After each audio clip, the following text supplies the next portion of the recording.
The police officer looked at the frightened little boy clinging to my leg, then back at me. "Ma'am," he asked softly, "how long has it been since their mother left?" "About 24 hours." He frowned. "Then why did she leave a note saying she wasn't coming back?" My heart stopped. Until that moment, I still believed my younger sister would walk through my front door any minute, apologizing for being late. I had agreed to watch her 3 children for one day. I never imagined that one day would become 9 years. My name is Hannah, and everything changed on a rainy Tuesday morning. My younger sister, Olivia, arrived at my house with her 3 children and tears running down her face. She said she had an emergency job interview in another city.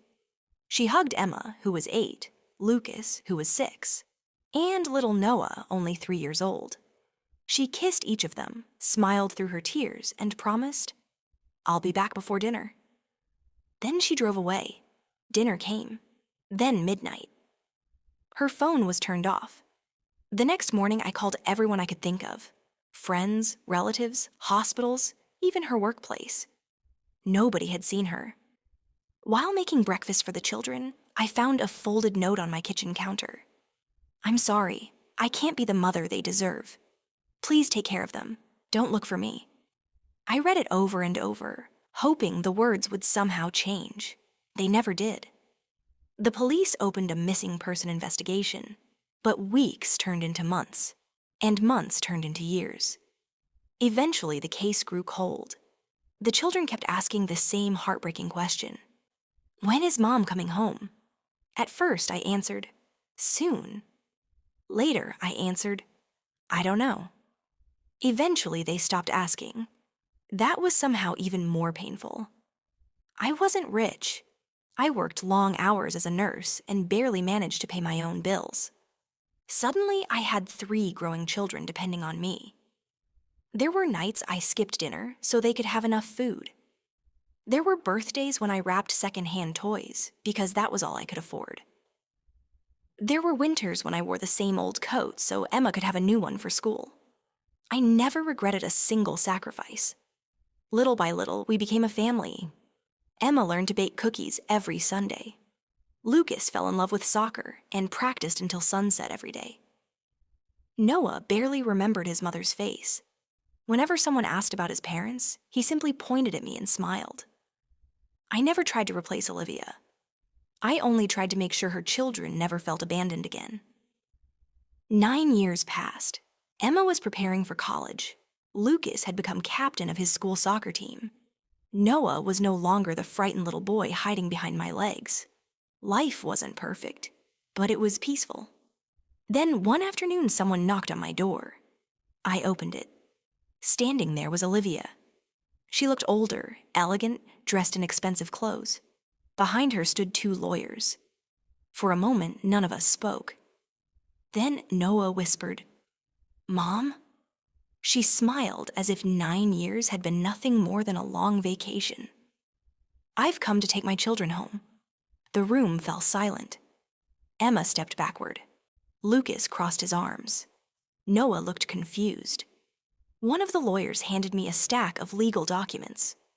"Our client wishes to regain custody immediately." I couldn't believe what I was hearing.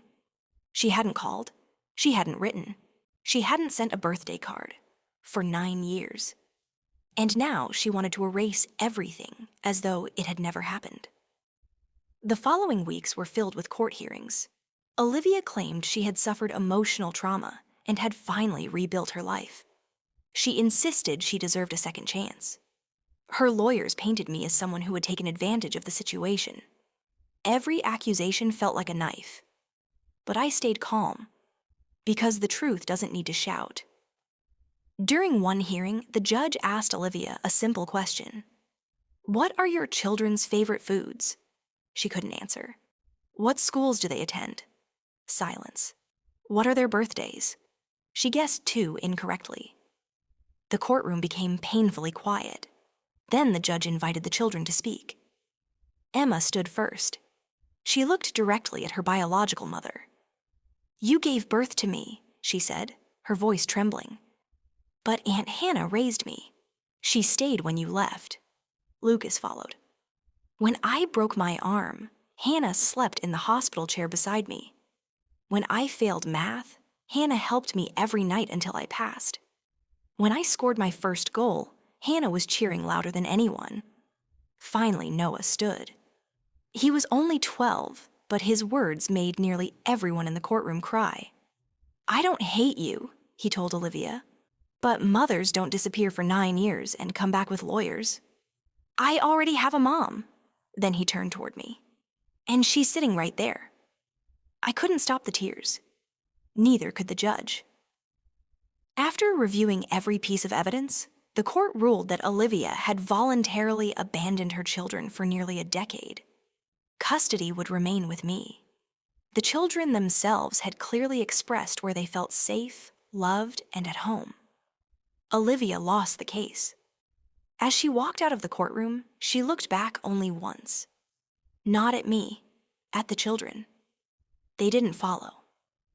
Months later, there was another knock on my door. This time, Olivia stood there alone.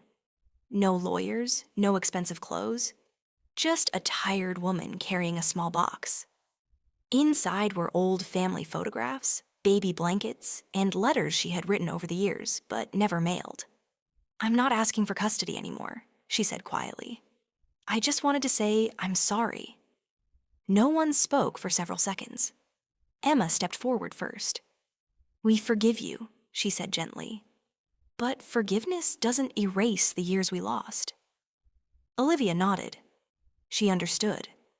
She left with tears in her eyes. Not because she had lost in court, because she had finally realized what she had truly lost. That evening, we sat together in the backyard as the sun disappeared behind the trees. Lucas laughed while Noah chased the family dog across the grass. Emma placed her head on my shoulder, just as she had done when she was a frightened little girl. Looking at them, I finally understood something. Being a parent isn't about giving birth. It's about showing up every single day. Love isn't proven by promises. It's proven by staying. And sometimes, the family that chooses one another becomes stronger than the family connected by blood. A few weeks later, something happened that I never expected.